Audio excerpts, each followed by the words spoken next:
Halo semuanya, kembali lagi di channel Kak Guntur. Kita akan bahas terkait tentang penyusunan proposal dan kriteria penilaian P2MW. Yang sebelumnya, di video sebelumnya itu sudah dipaparkan bahwasanya sosialisasi mengenai P2MW. Apa itu P2MW, kenapa harus ada P2MW, kenapa mahasiswa itu harus berwirausaha, terus persyaratannya bagaimana gitu kan, terus kemudian tujuannya apa, manfaatnya apa, itu sudah ada semua di video sebelum video ini ya.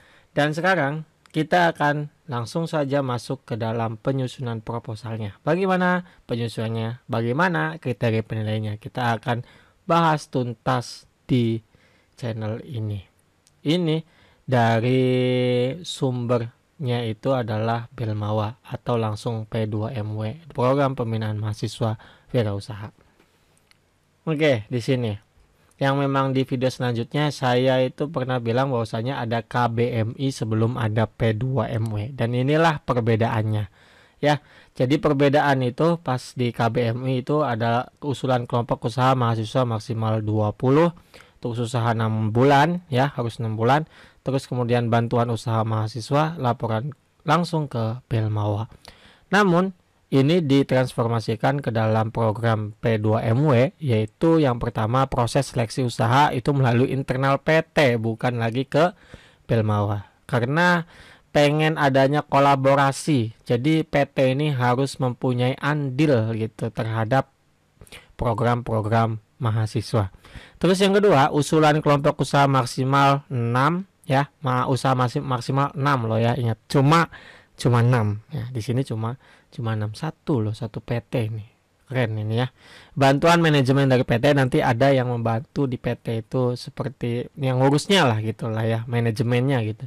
Terus kemudian usaha mahasiswa minimal prototipe. Jadi minimal prototipe teman-teman, yang memang sudah saya bilang kemarin yang di sosialisasi P2MW. Terus laporan itu melalui PT, bukan Belmawa lagi. Terus dari dosen atau mentor pendamping. Jadi nanti kita ada dosen dan pendampingnya juga. Nah, ini persyaratan perguruan tingginya, teman-temannya. Kalau tadi ada sih di sosialisasi juga, jadi tidak akan berbeda jauh lah. Jadi kalau misalkan sama, kita akan lewat saja. Yang pertama PTA, ingat itu PTA bukan PT ya, PTV vokasi gitu. Terus kemudian melaksanakan proses seleksi internal. Jadi semua kelompok, semua proposal yang mengikuti program P2M ini itu harus melalui proses seleksi ya. Terus kemudian membuat surat pernyataan kesediaan melaksanakan program yang ditandatangani oleh pembinaan perguruan tinggi. Terus ada kategori usaha yang diusulkan oleh perguruan tinggi maksimal 2 tadi. Terus setiap kelompok wajib didampingi oleh satu dosen mentor. Terus kemudian ini persyaratan mahasiswanya ya harus S1 tadi, 3 sampai 5 mahasiswa gitu. Harus prototipe dan tidak sedang menerima pendanaan sejenis. Ini kategori usahanya, ini juga masih sama seperti yang ada di sosialisasi itu ya teman-teman. Ada 5 di sini, kita bisa lihat. Ini ya, kita bisa lihat. Oke. Terus kemudian alur. Nah, ini dia yang belum ada, alur pelaksanaan program. Yang pertama itu adalah sosialisasi program. Terus ini kan lagi sosialisasi itu ya. Terus kemudian penerima proposal perguruan tinggi. Terus kemudian ada juga seleksi. Nah, ini seleksinya itu bukan di Belmawa tapi seleksinya internal di perguruan tinggi. Nah, dari perguruan tinggi itu nanti diusulkan ke tim, ke direktorat Belmawanya. Nah, akan diseleksi di direktorat Belmawanya. Terus pengumuman perguruan tinggi, pelaksanaan dan peserta yang diterimanya. Nah, terus yang ketujuh itu pelaksanaannya, pelaksana program oleh Direktorat Belmawa yang sudah saya bilang nanti ada pembinaan dan pelatihan. Terus kemudian yang kedelapan, pelaksanaan program oleh perguruan tinggi ya, jadi didampingi lah semua program yang lolos dan didanai dari Belmawa itu. Terus ada laporan akhir perguruan tinggi ke Direktorat Belmawanya. Yang terakhir adalah Festival Inovasi Mahasiswa Indonesia. Jadi akhirnya sih ke sini, semoga kita yang sedang lagi berjuang untuk P2MW semuanya diterima dan sampai ke tahap festival inovasi. Kalau PKM kan PIMNAS ya kan, kalau PKM PIMNAS. Nah, kalau ini itu adalah FIMI atau FIMI, Festival Indonesia Mahasiswa. Maksudnya Festival Inovasi Mahasiswa Indonesia. gitu ya. Terus ini pengusulan dan seleksinya. Tahapan pengusulan dan seleksi program pembinaan mahasiswa wirausaha 2002 meliputi 2 tahapan. Yang pertama itu seleksi perguruan tinggi dulu ya. Jadi ini diserahkan semuanya ke perguruan tinggi. Kuncinya adalah nanti proposal tersebut maksimal 6 kelompok 1 PT dan akan diupload. Silakan upload ya. Kalau misalkan perguruan tingginya sudah mendaftarkan akunnya, maka mahasiswa sudah bisa mendaftarkan akun tersebut. Terus di-upload langsung saja ke http://kesejahteraan.kemendikbud.go.id/p2mw. Nanti di sana teman-teman mahasiswa harus menguploadnya, nanti akan diseleksi otomatis oleh perguruan tingginya ya. Terus habis itu si perguruan tinggi akan menyerahkan kepada seleksi Direktorat Belmawa kayak submit seperti itulah ya. Nanti akan melakukan seleksi administratif dan substansi. Kalau boleh saran karena kemarin itu ya, hasil dari kemarin itu yang PKM, PKK Ormawa atau yang mana, walaupun belum ada pengumumannya, tapi yang jelas yang paling penting itu adalah administratif. Karena banyak sekali proposal yang tidak diterima karena administratif. Jadi kita harus selalu baca lagi dan baca lagi ya. Baru kemudian di substansi. Kalau misalkan administrasi kurang satu saja ya, walaupun kita judulnya bagus, usaha kita sudah bagus, tapi tidak memenuhi administrasi, maka itu akan gagal. Begitu ya teman-teman ya. Terus nanti akan diumumkan ya hasil seleksi penerima bantuan melalui SK penerima bantuan tersebut. Dan ini kriteria evaluasi proposalnya. Nah, proposal yang memenuhi persyaratan administrasi sesuai dengan persyaratan pengusul akan dievaluasi berdasarkan kriteria berikut. Di sini kalau kita jumlahkan semuanya ada 100%.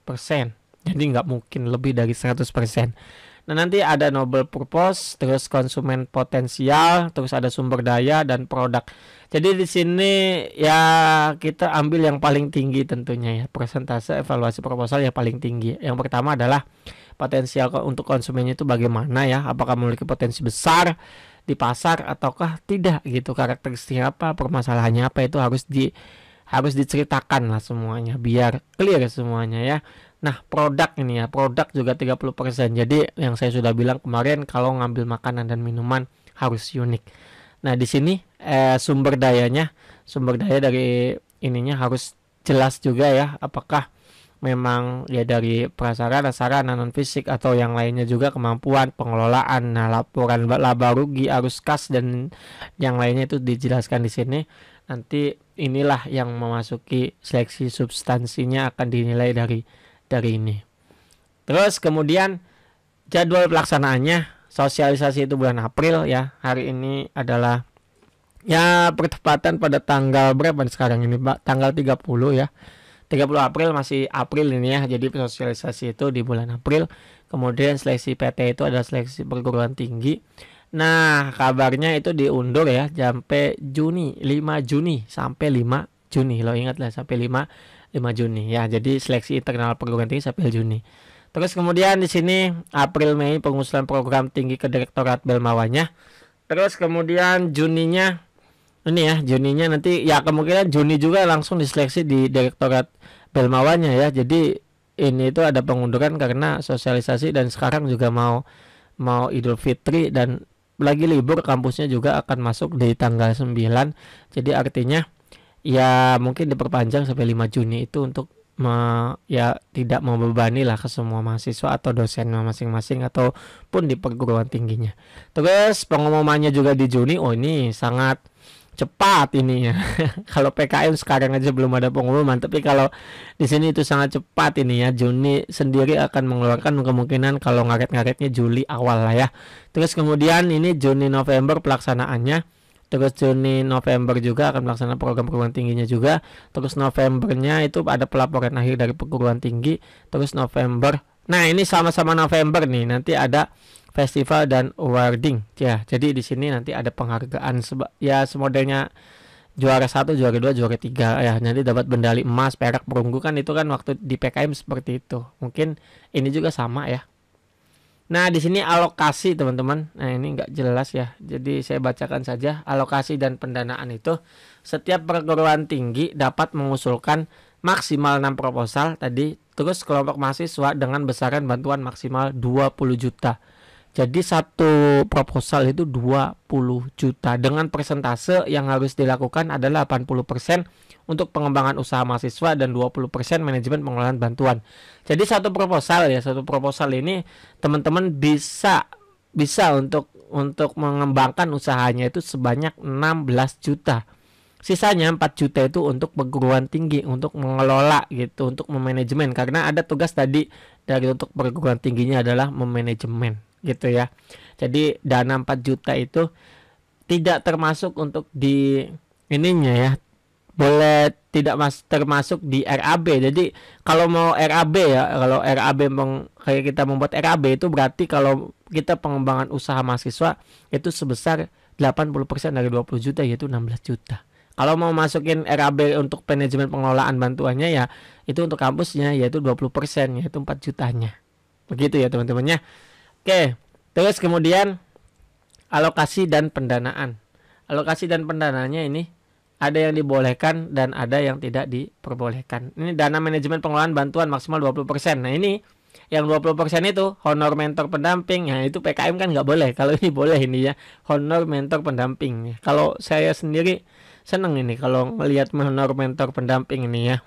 Terus narasumber dan biaya manajemen yang relevan dengan kegiatan pembinaan berusaha. Terus biaya monitoring dan evaluasi. Jadi di sini nanti dicantumkan ya biar para dosen itu ada dananya untuk para dosen gitu. Kalau para mahasiswa nanti dananya itu lebih ke pengembangan pasar dan saluran distribusi ya. Jadi di sini semuanya ada, silakan ini 20%, 5% itu harus sesuai dengan ya porsinya gitu. Kalau misalkan di sini 25% otomatis kita akan gagal langsung karena tidak sesuai dengan administrasi. Nah, ini pengembangan produk kalau di sininya ATK 5%, terus pengembangan pasar dan saluran distribusi 20%, artinya di sini ada 25%. Nah, dari 25% berarti sisanya itu ada berapa gitu. Nanti dikalikan dengan 16 juta tadi. Begitu ya, karena di sini tuh jumlahnya 80%. Kalau 80 udah dikurangi 25 saja kan sudah lumayan gitu. Tapi bisa lebih dari 50% itu untuk mengembangkan produksi itu lebih dari cukup lah ya. Nah, nanti ada legalitas. Jadi kalau misalkan usaha kita belum legalitas atau perizinannya nanti pakai dana itu saja gitu ya. Lumayan kan? Sebentar. Lanjut. Nah, ini. Nah, di sini dana yang tidak boleh, belanja modal. Nah, ini belanja modal kayak peralatan, mesin atau aset tetap. Kalau bisa kita udah punya semuanya karena ini kan udah berjalan gitu ya. Jadi artinya nggak ada pembelian alat, pembelian mesin. Tapi lebih dari 1 juta per item mungkin ya teman-teman ya. Kalau misalkan ada yang belum memenuhi mesin boleh nih beli 1 juta, tapi tidak boleh lebih dari 1 juta. Satu mesin itu boleh tapi tidak melebihi 1 juta per itemnya. Ya, misalkan mau beli pemanas gitu ya. Kalau usaha sablon kan ada pemanasnya itu. Nah, itu boleh pakai hair dryer. Itu kan hair dryer kan kurang dari 1 juta, boleh aja gitu. Terus kemudian ada honor kepanitiaan orang ya. Honor kepanitiaan. Jadi nggak ada ya. Jadi semuanya sudah masuk ke sini. Terus kemudian tidak ada apa nih? Utility atau utilitas dari air, listrik, gas, bahan bakar dan sejenisnya. Internet, internet tidak boleh ya teman-temannya, internet itu tidak boleh. Terus honor dan konsumsi tim. Jadi yang memang di mahasiswa tidak boleh ada honor. Yang boleh adalah honor mentor pendamping dan narasumber. Gaji karyawan juga tidak boleh. Kalau ada yang sudah punya karyawan tidak boleh digaji dari uang ini ya. Terus transformasi luar dalam kota. Jadi transportasi juga tidak ada. Jadi fokus ke sini teman-teman, fokus ya. Oke, kayak pengembangan sumber daya kan nanti bisa tuh memanggil karena di sini ada honornya nih ya, honor dari narasumbernya itu boleh. Barangkali membutuhkan mentor atau sejenisnya itu boleh. Nah, nanti ada biaya monitoring dan evaluasi juga boleh. Nanti masukin ke sini semua ya. Jadi nanti berarti RAB-nya harus tepat 20 juta maksimalkan ya, maksimalkan. Terus kemudian ini rekomendasi SKS karena IKU yang memang tadi kemarin ya yang tentang sosialisasi, rekomendasi SKS itu ya ini. Itu nanti bisa di berapa SKS yang bisa diambil gitu. Ini adalah panduannya. untuk saya sendiri ya, untuk para dosen ini ya. Terus kemudian, sudah ternyata teman-teman. Hanya itu saja penyusunan laporannya dan ini lampirannya. Nanti kita coba lihat satu persatu. Yang jelas di sini teman-teman tadi penyusunan proposal dan penilaiannya itu harus digaris bawahi, harus di bold gitu ya. Karena apa? Karena itulah yang menjadi patokan dasar kita untuk menyusun proposal. Mulai dari pendahuluan sampai ke RAB sampai ke lampiran. Semuanya harus memenuhi administratif. Saya tegaskan lagi, harus memenuhi administratif. Tidak dilihat dari bagus atau tidaknya dulu, tapi akan dilihat administratifnya terlebih dahulu. Baru kedepannya akan ke substansinya. Kalau bisa administrasi lengkap, substansinya bagus. Itulah proposal yang akan diterima oleh Belmawa. Nah, gitu ya teman-temannya. Jadi ini langsung ke lampiran saja. Ini lampirannya. Nah, ini untuk format isian proposalnya nanti juga ada buku panduannya ya. Ada buku panduan tentang P2ME-nya. Ini format isiannya, latar belakang programnya, terus tujuannya, profil perguruan tingginya, terus resume unit usaha yang dibina, rencana kegiatan, pembiayaan, penutup. Terus kemudian di sini untuk format isian kelompok usaha mahasiswa. Apa bedanya dengan ini? Kalau ini itu untuk perguruan tinggi, kalau ini untuk mahasiswa. Berarti kalau mahasiswa lihat sini, kalau ini melihat untuk perguruan tinggi. Nah, di sini ada tuh noble purpose ya. Jadi di sini tuh maksud dari usaha itu apa gitu ya. Jadi di sini harus dijelaskan karena tadi ada kan penilaiannya itu jelas. Nah, ini adalah latar belakang deskripsi usaha, silakan ya, karena kalau misalkan sudah memulai itu pasti tahu usahanya seperti apa, deskripsi usahanya juga seperti apa. Terus ada rencana kegiatan dan penggunaan anggarannya juga. Nah, ini silakan teman-teman sesuaikan dengan formatnya. Nah, ini format rencana kegiatannya. Silakan dilihat, nanti ada monitoring, pelatihan, terus apa gitu kan. Nanti di sini tinggal dilihat saja. Terus kemudian di sini tentang rencana kegiatan dan penggunaan anggaran juga. Ini masih banyak ini ya. Terus kemudian sudah teman-teman ya. Itu mungkin yang bisa saya sampaikan terkait bagaimana menyusun proposal P2MW ini dan apalagi tadi penilaian proposal ya, evaluasi penilaian proposal P2MW ini ya. Yang jelas teman-teman harus mengeluarkan keterampilan yang paling bagus, yang paling unik, tapi harus tetap dijaga, harus sesuai dengan administrasi dan harus substansinya harus baik dan lebih baik daripada proposal yang lainnya.